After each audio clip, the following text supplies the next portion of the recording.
दोस्तों ACL ligament दोस्तों हमारे घुटने का महत्वपूर्ण लिगामेंट है जो ऊपर की हड्डी फीमर को नीचे की हड्डी टिबिया से जोड़ता है। और जब ये लिगामेंट टूट जाता है तो आप नॉर्मल तो चल सकते हो लेकिन दौड़ भाग नहीं कर सकते, रनिंग नहीं कर सकते, स्पोर्ट्स नहीं खेल सकते।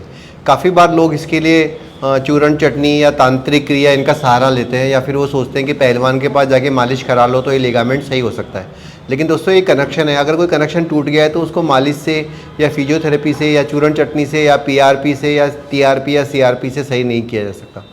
इंडिया के हर कोने से लोग लिगामेंट के इलाज के लिए मेरे पास आते ही रहते हैं।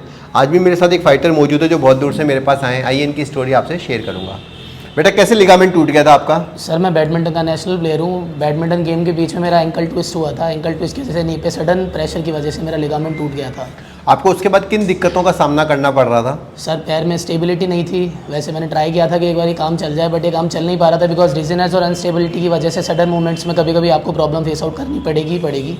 वो नहीं जुड़ पा रहा था, इसीलिए सर फिर मैंने फाइनली सर्जरी का डिसीजन लिया था। मेरे बारे में जानकारी कैसे लगी? सर मेरे दोस्त ने अभी कुछ महीनों पहले ही आपसे सर्जरी कराई थी। वो मेरा बैडमिंटन का डबल्स पार्टनर है, उसका मेरे से पहले टूटा था। उसने आपसे सर्जरी करवाई थी और वो बैक टू कोर्ट है। तो उसने मुझे ये बोला कि without developing the second thought you just rush to doctor Naveen Sharma and get the surgery done as soon as possible. कई बार लोग ऐसे कहते हैं कि भैया सर्जरी नहीं करानी चाहिए, इस एज में घुटने का ऑपरेशन कराना अच्छा नहीं है, तो आपका इसके बारे में क्या सोच है? सर मेरा यही कहना है कि इस एज में ऑपरेशन कराना है, किसी भी एज में ऑपरेशन कराना वैलिड होता है। बिकॉज लिगामेंट एक ऐसी चीज़ है जो मैंने जितना मेरे बिहाफ पे रिसर्च किया था, लिगामेंट खुद से जुड़ता ही नहीं है। लिगामेंट के लिए एक ही ऑप्शन है, वो है सर्जरी। और एसीएल एक ऐसा लिगामेंट है जिसकी सर्जरी ही आगे जाके आपको फर्दर कंक्लूजन्स बहुत अच्छे प्रोवाइड करती है, इसलिए सर्जरी करवानी चाहिए। ऑपरेशन में तो आपके दर्द के मारे चीख ही निकल गई होगी?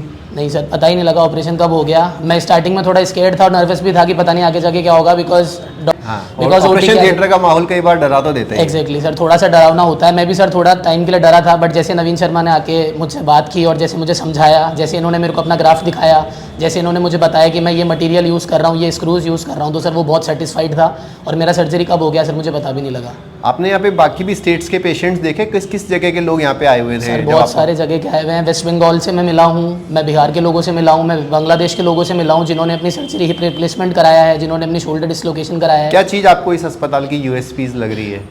Sir the behaviour of the staff, the accommodations and the teamwork they are holding and the loyalty and the trust they are having in their patients are top respect and top priority for them. They are not giving the priority towards the money, they are giving the priority towards the success rate and the possibility of each and every success rate of surgery. ये बात बताओ बेटा, जो जैसे बाकी जगह charges रहते हैं 1.5 लाख 2 लाख रहते हैं और यहाँ पे इतना सस्ता हो रहा है, तो आपके मन में ये नहीं है कि ये इतना कम प्राइस में कैसे हो रहा है? कई बार अपन जब एकदम सस्ती चीज़ सुनते हैं तो अपने मन में आता है यार कल को डुप्लीकेट या चाइनीज़ तो नहीं है, तो ऐसा भी आपके मन में थॉट आया क्या कभी? सर थॉट आया था बिकॉज यहाँ की रेट मोस्ट प्रोबेबली बाकी हॉस्पिटल से 40 से 50 हज़ार रुपये ऑलरेडी कम है। तो एक बार डर लगता है कि सर जो सामान डालेंगे क्या पता वो कॉपी ना हो या फिर उसके रिजल्ट्स वैसे ना आए जो हमें एक्सपेक्टेड हो। सही बात है। बट बाद में मैंने जब ये रियलाइज़ किया कि यहाँ पे other accommodation charge other charges जो हैं वो फ्री हैं, वहाँ पे ये इन चीज़ों का पे करते ही नहीं है आपको। ये लोग जो यहाँ पे आपके पैर के ऊपर मेहनत करेंगे, जो आपके सामान डालेंगे, बस उन्हीं का चार्ज करते हैं लोग। इसीलिए इस हॉस्पिटल का सडन ग्रोथ जो आई है, जो पेशेंट्स को जो डेवलप हुआ है इनके लिए ट्रस्ट, वो इसी का एक रीज़न है सबसे बड़ा।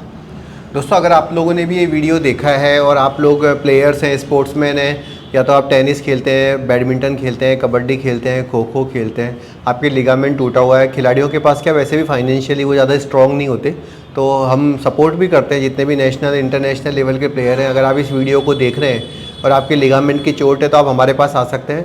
आपको बार बार कहीं आना भी नहीं पड़ेगा। जो चार्जेज़ हैं वो भी गवर्नमेंट हॉस्पिटल से कम रहेंगे और कोई वेटिंग भी नहीं होती। जिस दिन आप आते हो उसके अगले दिन ऑपरेशन हो जाता है, उसके नेक्स्ट डे आप चलना स्टार्ट करते हो, 48 घंटे में आप घर जा सकते हो। ठीक है बेटा, बहुत बहुत thank you so much sir, thank you so much.